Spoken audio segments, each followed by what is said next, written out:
Hello guys, I welcome you all to I exam B. आज के इस video में हम देखते हैं LIC AO IT से रिलेटेड उस करंट अफेयर्स को, जो मैंने मेनली अक्टूबर के फर्स्ट 2 वीक से ले रखे हैं। राइट, इससे पहले वीडियो में मैंने सितंबर के कवर किए थे। इसमें मैंने 1 अक्टूबर से लेकर 15 अक्टूबर तक के कवर किए हुए हैं, जो आपको आने वाले एग्जाम्स में काफ़ी हेल्पफुल रहेंगे। ठीक है, तो आपका बिना टाइम वेस्ट किए हुए सीधे आगे बढ़ते हैं। पहला क्वेश्चन है कि recently Amrut 2.0 has been launched, what does R stand for. इसमें आर का क्या मतलब है? तो आर का मतलब पता होने के लिए अमृत का फुल फॉर्म पता होना चाहिए। तो मैं बोलता हूँ, आप इसको नोट कर लेना।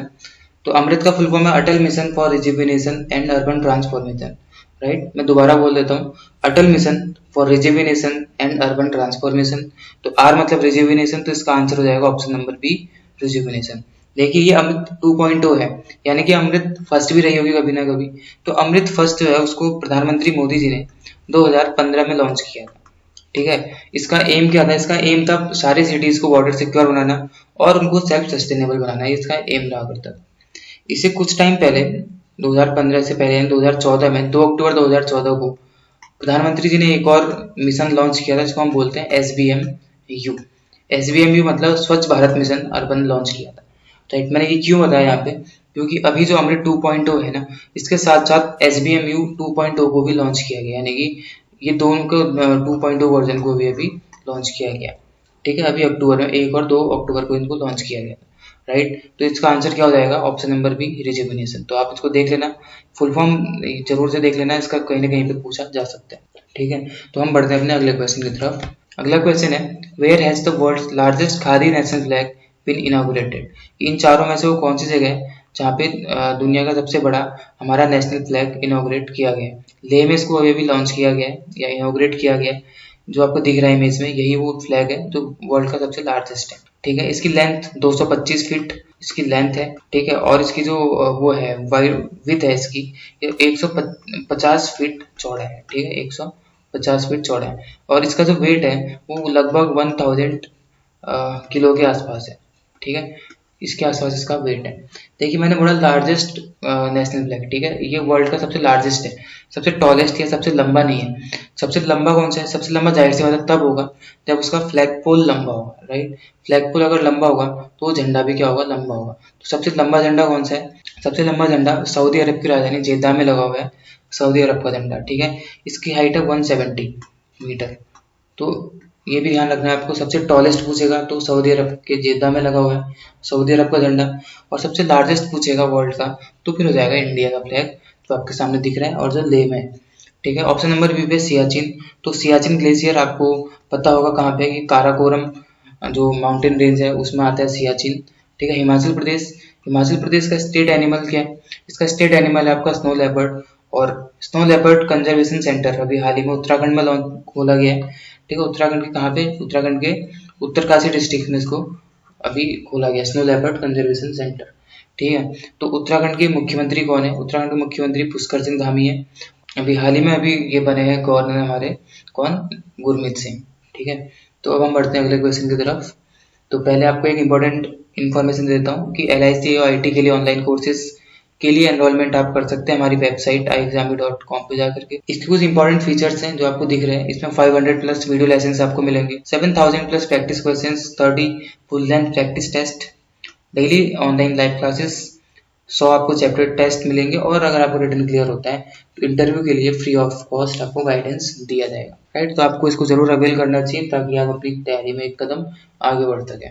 फिलहाल हम अपने वीडियो में आगे बढ़ते हैं। Right, supreme court approves ex gratia policy of what amount to people who died of covid.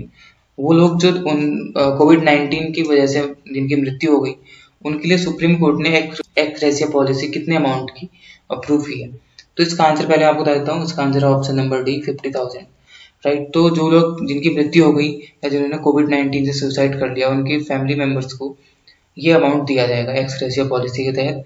Right, तो ये अमाउंट उनको दिया जाएगा, और ये अमाउंट उनको डिजास्टर रिस्पॉन्स फंड यानी कि DRF बोला जाता है, यहाँ से डिस्बर्स किया जाएगा। DRF से अमाउंट डिस्बर्स किया जाएगा। एंड इस क्वेश्चन के बारे में तो इतनी जानकारी है, लेकिन सुप्रीम कोर्ट का इसमें जिक्र है तो सुप्रीम कोर्ट के बारे में हमें जान लेना चाहिए। देखिए, सुप्रीम कोर्ट है ना, इसका स्वतंत्र भारत का सुप्रीम कोर्ट 26 जनवरी को बना था, यानी कि 26 जनवरी 1950, 1950 इस दिन ये एग्जिस्टेंस में आया था, लेकिन इसने काम करना शुरू किया था 28 जनवरी 1950, यानी कि इसके 2 दिन बाद।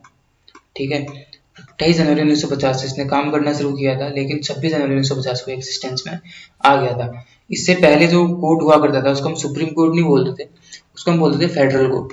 ठीक है, और जो बिल्डिंग आजकल आपको दिखाई देती है ना सुप्रीम कोर्ट की, वो बिल्डिंग नहीं थी, पहले फेडरल कोर्ट पार्लियामेंट हाउस से ही काम किया करती थी। 1937 से लेकर 1950 तक पार्लियामेंट हाउस से फेडरल कोर्ट ने काम किया।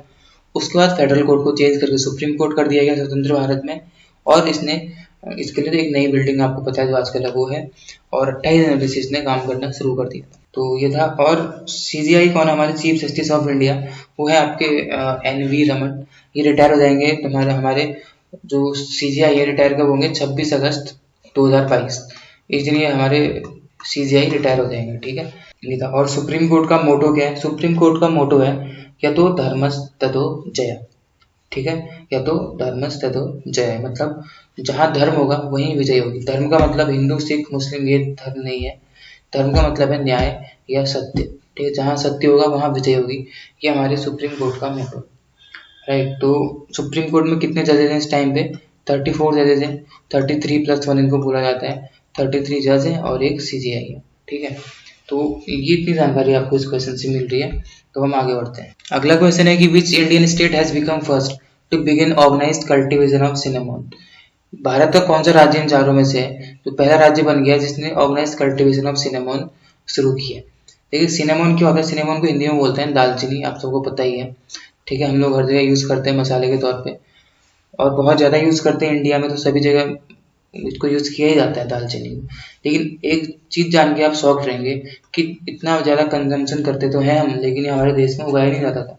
इसको हम लोग इम्पोर्ट करते थे, राइट। इम्पोर्ट कहाँ से करते थे इसको? हम लोग श्रीलंका से करते थे, मलेशिया से करते थे, नेपाल हो गया। ठीक है, इन कंट्रीज से हम लोग इसको, चाइना से इसको हम लोग इम्पोर्ट करते थे। इन कंट्रीज से हम इसको इम्पोर्ट किया करते थे। तो 909 करोड़ रुपए पर एनम इतने का हम लोग इम्पोर्ट करते थे इसका, राइट, क्योंकि हमारे देश में नहीं उगाया जाता था। थोड़ा बहुत केरला वगैरह में उगाते थे, लेकिन इसका कोई वैसा कॉमर्शियल यूज या ऑर्गेनाइज्ड कल्टीवेशन इसका नहीं किया जाता। तो अब इसको पहली बार हिमाचल प्रदेश में, ऑप्शन नंबर 20 का आंसर है, हिमाचल प्रदेश में इसका ऑर्गेनाइज्ड कल्टीवेशन किया जा रहा है। किसका? सिनेमन का, यानी कि दालचीनी का, राइट। तो आपको ये चीज़ ध्यान में रखनी है। और फिलहाल इसमें तो इतना ही है। ठीक है, Arunachal Pradesh option number D पे दिख रहा है, इसके बारे में एक चीज़ बताता हूँ। अरुणाचल प्रदेश में बहती है लोहित नदी। ठीक है, लोहित नदी यहाँ पे बहती है। लोहित नदी के लोअर रीचेस में एक प्लेट्यू है, इस प्लेट्यू का नाम है ब्रह्मपुत्र प्लेट्यू, राइट। आपको पता ही होगा ब्रह्मपुत्र नदी भी यहाँ पे बहती है। ठीक है, ब्रह्मपुत्र प्लेट्यू, इस प्लेट्यू में एक कुंड है जिसको हम बोलते हैं परशुराम कुंड। ठीक है, इस परशुराम कुंड को डेवलप किया जा रहा है। ठीक है, परशुराम कुंड जो कि एक हिंदू पिलग्रिमेज है, जहाँ पे इंडिया नेपाल यहाँ से साधु संत आते हैं और यहाँ पे स्नान करते हैं। तो इस परशुराम कुंड को डेवलप किया जा रहा है टूरिज्म मिनिस्ट्री के द्वारा, और टूरिज्म मिनिस्ट्री की एक स्कीम थी जिसको हम बोलते हैं प्रसाद स्कीम। ठीक है, इस प्रसाद स्कीम के तहत इस परशुराम कुंड को क्या किया जा रहा है? डेवलप किया जा रहा है, और ये कहाँ पे है? अरुणाचल प्रदेश में। तो इसके बारे में ये हो गया। हिमाचल प्रदेश के बारे में अभी थोड़ी देर पहले बताया था, उत्तराखंड के बारे में भी थोड़ी देर पहले देखा था।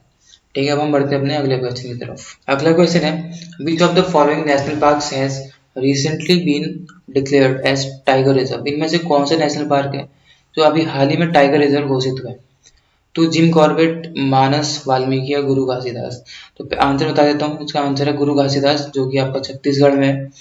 छत्तीसगढ़ में ये आपका नेशनल पार्क है, इसको अभी टाइगर रिजर्व घोषित किया। लेकिन केवल गुरु घासीदास को नहीं, इसके साथ साथ वहाँ पे एक वाइल्ड लाइफ सेंचुरी है जिसको हम लोग बोलते हैं क्या?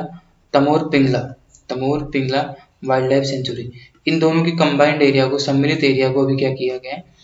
टाइगर रिजर्व घोषित किया गया, दोनों छत्तीसगढ़ में। ठीक है, तो ये चीज़ आपको ध्यान रखनी है। गुरु घासीदास नेशनल पार्क जो है, ये पहले आपको पता है कि छत्तीसगढ़ एमपी से अलग हुआ है।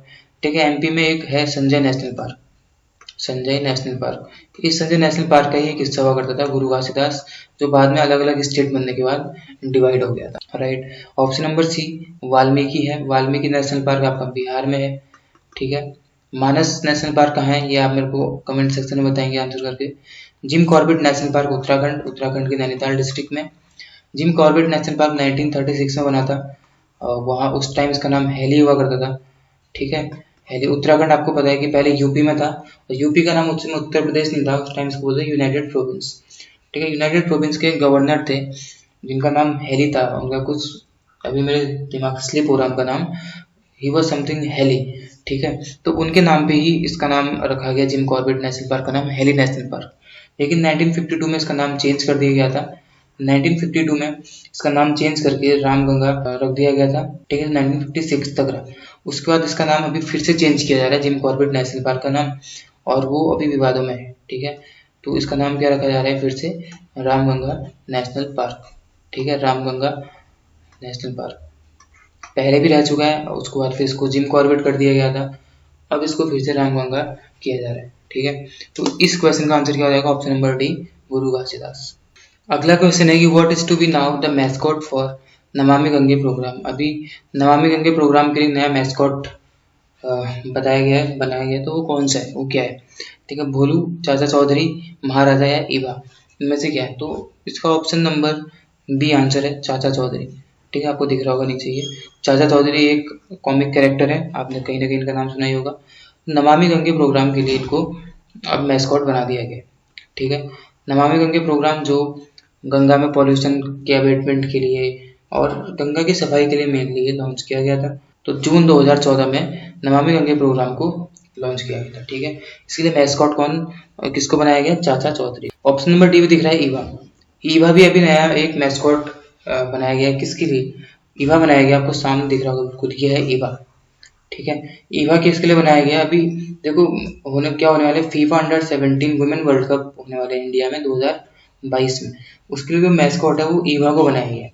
राइट, ईवा, IBHA, इसको बनाया। ईवा क्या, एक एशियाटिक लाइनस है, यानी कि शेरनी है जो नारी शक्ति को या वुमेन एम्पावरमेंट को रिप्रेजेंट करती है, इसलिए इसको क्या बनाया गया है, इसके लिए मैस्कॉट बनाया गया है under 17 world cup. Recently cyclone named gulab hit the eastern India, the name of the cyclone was given by. कि अभी आपको पता है कि गुलाब साइक्लोन आया था। ठीक है, गुलाब साइक्लोन आया था तो ईस्टर्न इंडिया में, वो नाम किसके द्वारा दिया गया था, तो ये नाम दिया गया था पाकिस्तान के द्वारा। ठीक है, पाकिस्तान कंट्री के द्वारा इस गुलाब नाम को दिया गया था। ठीक है, इसी का एक ब्रांच थी इसी साइक्लोन की, जो ओमान वगैरह की साइड जाके टकराई थी, वहां पे जो इसकी जो ब्रांच वहां गई थी उसका नाम था शाहीन। क्या है, SHAHEEN, शाहीन, ये नाम दिया गया था शाहीन। शाहीन नाम, शाहीन क्या यही है, गुलाबी है, इसकी सेकंड ब्रांच थी जो वहां चली गई थी। ठीक है, इस शाहीन नाम किसके द्वारा दिया गया था, शाहीन नाम दिया गया था कतर के द्वारा। राइट, किस द्वारा, कतर, जो आपको ऑप्शन नंबर सी पे दिख रहा है, कौन, कतर। ठीक है, कतर के द्वारा नाम दिया गया था शाहीन, पाकिस्तान के द्वारा दिया गया था गुलाब। कतर की राजधानी क्या है, दोहा, DOH, दोहा। फिलीपींस की राजधानी है मनीला, ये तो पता ही होगा आपको। ठीक है, मलेशिया की राजधानी है कुआलालंपुर, और पाकिस्तान की राजधानी है लाहौर, नहीं है, इस्लामाबाद है। ठीक है, अगला क्वेश्चन है, who has been sworn in as PM of Ethiopia. ठीक है, जो आपको यहाँ पे दिख रही है ना, मैंने यहाँ पे देखो पेन चला रहा हूँ, ये कंट्री है इथियोपिया, इसके नए PM बने हैं, वो है कौन, आपको बताना है। तो इसके नए PM जो है उनको 2019 में 2019 में नोबेल पीस प्राइज से भी इनको सम्मानित किया जा चुका है। अब तक शायद आप इसका अंदाजा लगा चुके होंगे, ये है ऑप्शन नंबर बी, अभी अहमद। ठीक है, अभी अहमद को दिया जा चुका है 2019 में नोबेल पीस प्राइज। इस बार वह किसे मिला ये मैं भी आपको आगे बताऊंगा, फिलहाल आप ये देखें। तो अभी अहमद है इथियोपिया के PM, दोबारा सिलेक्ट हुए यहाँ पे, पहले भी ये थे। देखो इथियोपिया है, इसके ऊपर में ना यहाँ पे एरिट्रिया है, इथियोपिया और एरिट्रिया के बीच में यहाँ पे एक बॉर्डर डिस्प्यूट है इनके बीच में। राइट, उसको बोलते हैं टिग्रे, यहाँ पे टिग्रे नाम की जगह है, तो इसको लेकर के इनके बीच में बॉर्डर डिस्प्यूट। तो ये एरिया दिख रहा है आपको, ये पूरा अफ्रीका कॉन्टिनेंट का ईस्टर्न एरिया है। ठीक है, ईस्टर्न एरिया है, और यहाँ पे 4 कंट्रीज हैं, ये है सोमालिया, और यहाँ पे है जिबूटी, ये आपको पता है एरिट्रिया, और ये है इथियोपिया। तो सोमालिया, जिबूटी, एरिट्रिया, इथियोपिया, ये 4 कंट्रीज हैं, इनको मिला करके बोलते हैं हॉर्न ऑफ अफ्रीका। आप देख रहे होंगे तरीके से हॉर्न की तरह दिख रहा है, तो इसको बोलते हैं horn of Africa. Horn of Africa में 4 कंट्रीज आती है, सोमालिया, जिबूटी, एरिट्रिया और इथियोपिया। ठीक है, तो ये इसका आंसर क्या हो जाएगा, ऑप्शन नंबर बी, अभी अहमद। ऑप्शन नंबर ए पे आपको दिख रहा है नजला बाउडन रामधानी, ये कौन है, नजला बाउडन रामधानी, ये अभी अभी ट्यूनीसिया की पहली फीमेल प्राइम मिनिस्टर बनी है। कौन, ये ऑप्शन नंबर ए पे जो है ट्यूनीसिया की पहली फीमेल प्राइम मिनिस्टर बनी है। ट्यूनीसिया की राजधानी क्या है, ट्यूनिस, और ट्यूनीशिया ही वो देश है जहाँ से अरब क्रांति की शुरुआत होती है। ठीक है, ये कहाँ की पीएम बनी है? ट्यूनीशिया की, और ट्यूनीशिया से ही क्या हुई थी? अरब क्रांति की शुरुआत हुई थी। राइट, ये आपको याद रखना है। ऑप्शन नंबर सी जस्टिन ट्रूडेau, ये आपके बने कनाडा के, अभी नए पीएम बने हैं वहाँ के। और फ्यूमी किसीडा, ये आपके बने हैं जापान के। ये चारों के चारों नए पीएम बने हैं, मैंने एक साथ ऑप्शन में रख लिए थे ताकि रिवाइज करने में आसानी हो। ऑप्शन नंबर ए ट्यूनीशिया की पीएम बनी है, ये बहुत इंपॉर्टेंट है। ऑप्शन नंबर बी अबी अहमद, इथियोपिया के पीएम बने दोबारा से। जस्टिन ट्रूडेau कनाडा के बने, फ्यूमी किसीडा जापान के बने। राइट, तो आपको ये चीजें ध्यान में रखनी है। तो अगला क्वेश्चन है, according to world bank India's economy to grow at what percent in financial year 2021-2022? World bank के अनुसार भारत की इकोनॉमी कितने परसेंट के साथ ग्रो करेगी? ठीक है, तो 8.0, 9.5, 8.3, 5.9। तो वर्ल्ड बैंक कहता है कि हमारी इकोनॉमी इंडिया की 8.3% ग्रो करेगी 2021-22 के इसमें फाइनेंशियल ईयर में। राइट, तो अभी फोर्थ क्वार्टर चल रहा है, आपको बताइए, तो उसके हिसाब से मैंने एक्सपेक्ट किया ऐसा। ठीक है, एनुअल जो हमारा ग्रोथ होगी वो 8.3% की होगी। आईएमएफ और आरबीआई, ठीक है, आईएमएफ यानी कि इंटरनेशनल मॉनेटरी फंड, और आरबीआई मतलब रिजर्व बैंक ऑफ इंडिया, इन दोनों ने जो एक्सपेक्ट करी है हमारी ग्रोथ वो 9.5 करेगी। इंडिया की इकोनॉमी 9.5% से ग्रो करेगी, ये आईएमएफ और आरबीआई ने वो की है। ठीक है, आईएमएफ का बोलना है कि वर्ल्ड इकोनॉमी 5.9% से ग्रो करेगी, उससे तेजी से इंडिया की इकोनॉमी ग्रो करेगी जो कि 9.5। राइट, तो आपको ये चीजें ध्यान रखनी है। आईएमएफ ने कहा कि 9.5, 8.3 बोला गया वर्ल्ड बैंक के द्वारा। राइट, अगला क्वेश्चन है कि an asteroid named Psyche orbiting around the sun is between which two planets? एक एस्टेरॉइड है जिसका नाम है साइक, ये दो ग्रहों के बीच में और सूर्य के चक्कर लगा रहा है। तो यही पूछ रहे हैं कि ये कौन कौन से ग्रहों के बीच में है?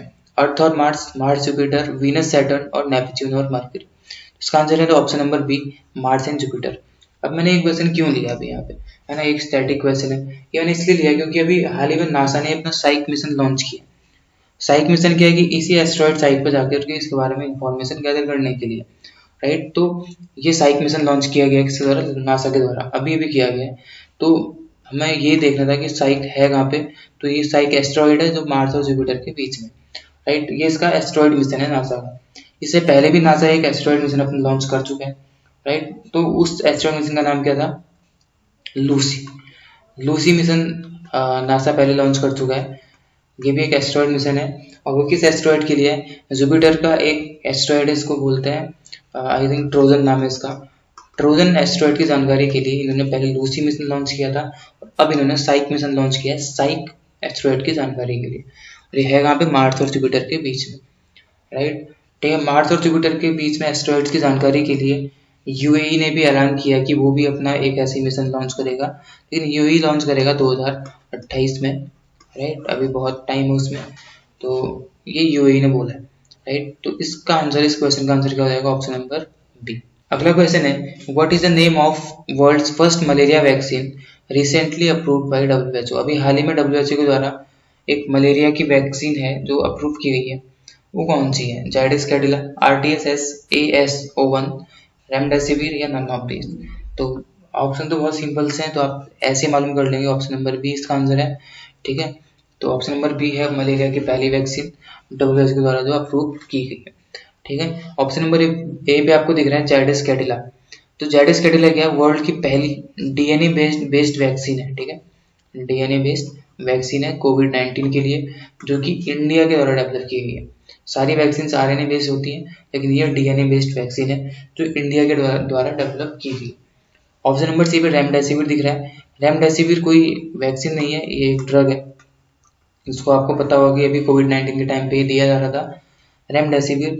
हालांकि ये कोविड-19 की ड्रग नहीं है, ये किसकी ड्रग है? आपको मालूम होगा 2015 के आसपास एक वायरस फैला था, इबोला वायरस।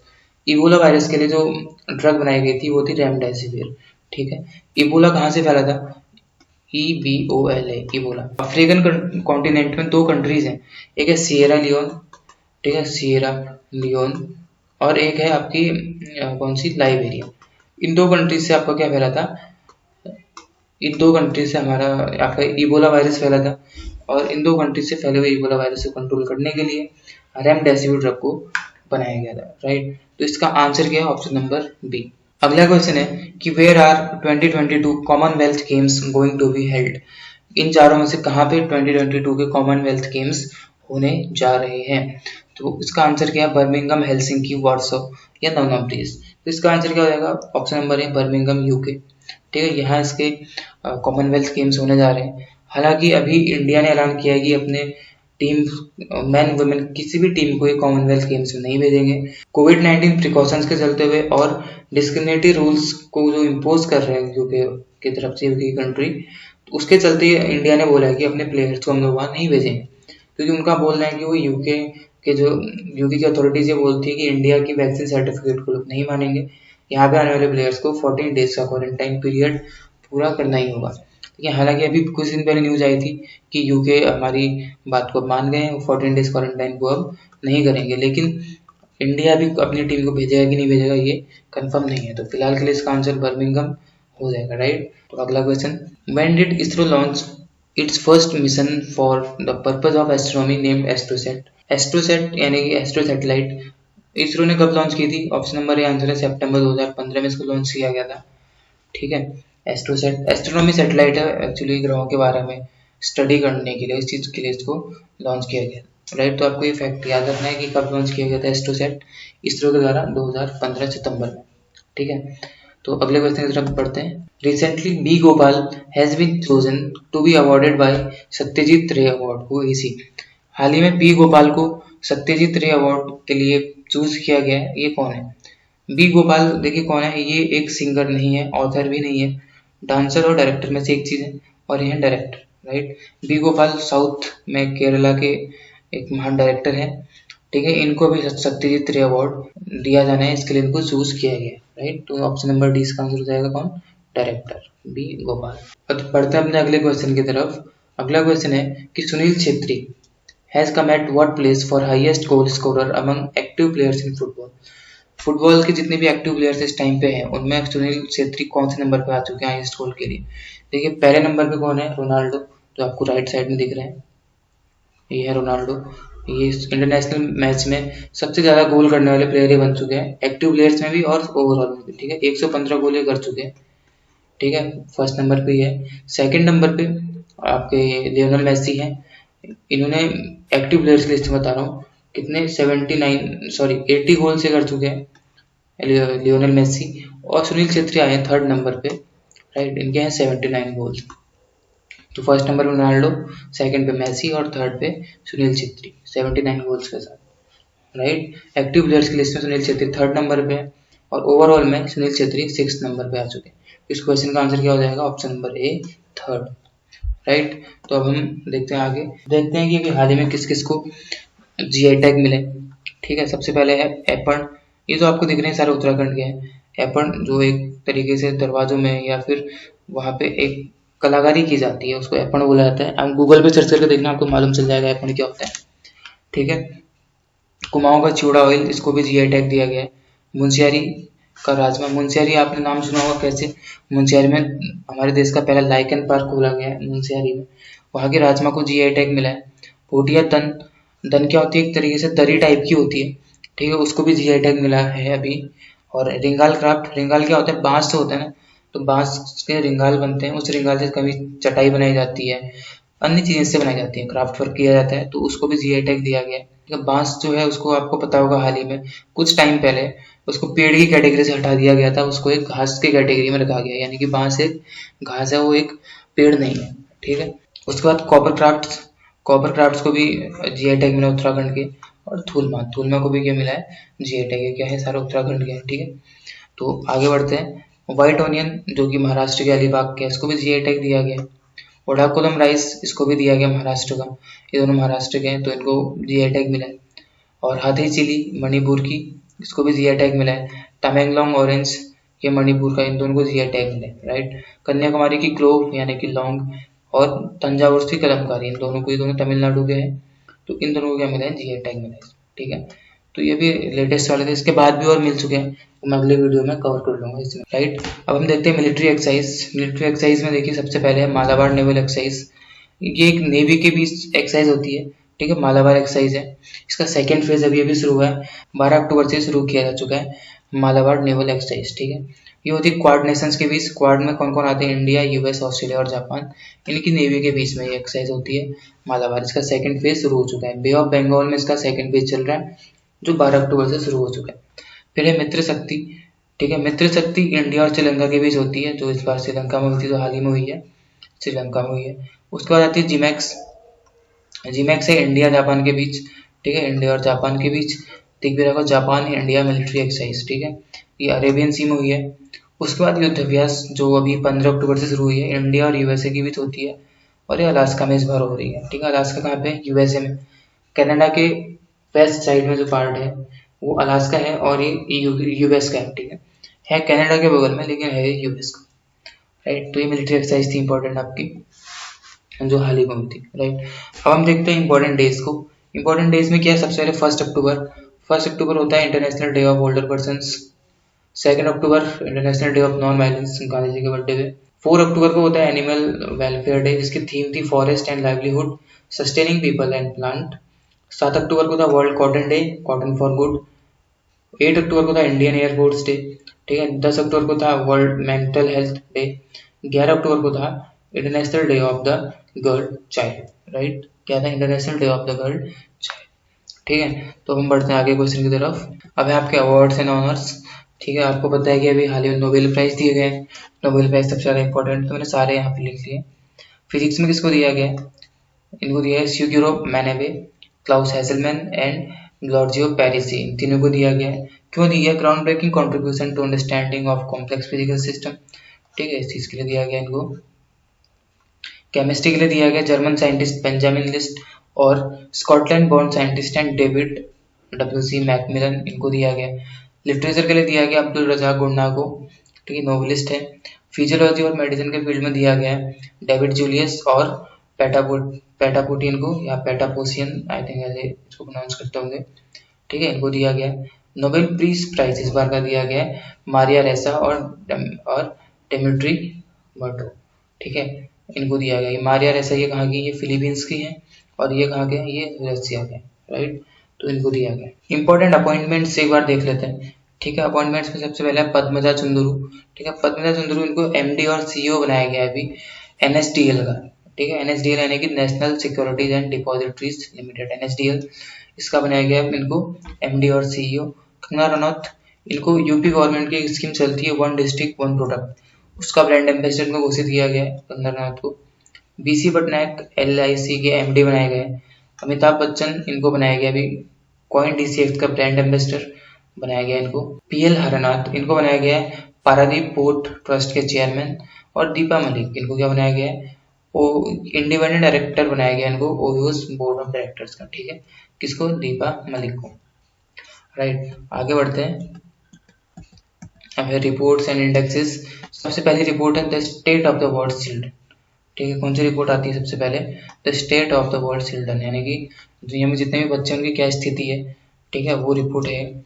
तो मनसुख मांडवीय जो हमारे यूनियन हेल्थ मिनिस्टर है, उन्होंने इसको रिलीज किया। ठीक है, किसको? इस लिस्ट को या इस इंडेक्स को इन्होंने रिलीज किया था अभी। The state of the world children 2021 on my mind promoting protecting and caring the children's mental health. ठीक है, इसका पूरा टाइटल था, इसको इन्होंने लॉन्च किया था। टाइटल आप पढ़ लेना। इसकी की फाइंडिंग्स क्या थी? की फाइंडिंग्स में है कि 10 से 19 साल के बीच के जो एडोलसेंट्स हैं उनमें लगभग 13% लोग मेंटल डिसऑर्डर से जूझ रहे हैं। राइट, और ये रेट्स हाइयर कहाँ पे? मिडिल ईस्ट में। ठीक है, सेकंड पॉइंट देखिए, मिडिल ईस्ट में, नॉर्थ अफ्रीका में, नॉर्थ अमेरिका में, वेस्टर्न यूरोप में ये चीज़ें ज़्यादा देखने को मिल रही हैं। ठीक है, और एंजाइटी और डिप्रेशन की वजह से ये सब चीज़ें हो रही है। ठीक है, ये इस रिपोर्ट में बताया गया है ऐसा, ये सब चीज़। ठीक है, अगली रिपोर्ट देखते हैं। ग्लोबल हंगर इंडेक्स, ये बेहद इंपॉर्टेंट है। पहली वाली उतनी इंपॉर्टेंट नहीं थी जितनी इंपॉर्टेंट ये है। ग्लोबल हंगर इंडेक्स में हम लोग 116 में से 101वें स्थान पे है, जो कि भारत के लिए बहुत खराब स्थिति है।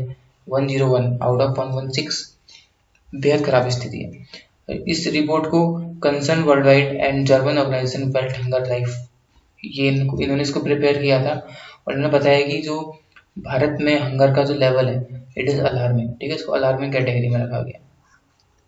ठीक है, तो ये आपके इंडेक्स थे मेन में। ऑबिस्वरीज में देख लेते हैं। सबसे पहले घनश्याम नायक, इनको आप अच्छी तरीके से जानते हैं।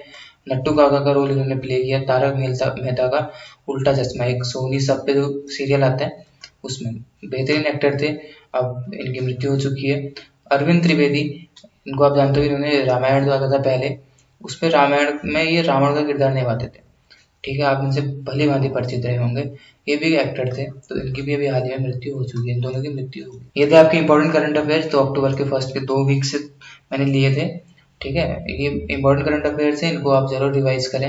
आप जरूर कहीं ना कहीं इसमें आगे बढ़ेंगे और आपकी तैयारी को इसमें बूस्ट मिलेगा। ठीक है, ऐसी वीडियो आपको मिलती रहेंगी और आप हमारे साथ जुड़े रहिए। ठीक है, तब तक के लिए ऑल द बेस्ट।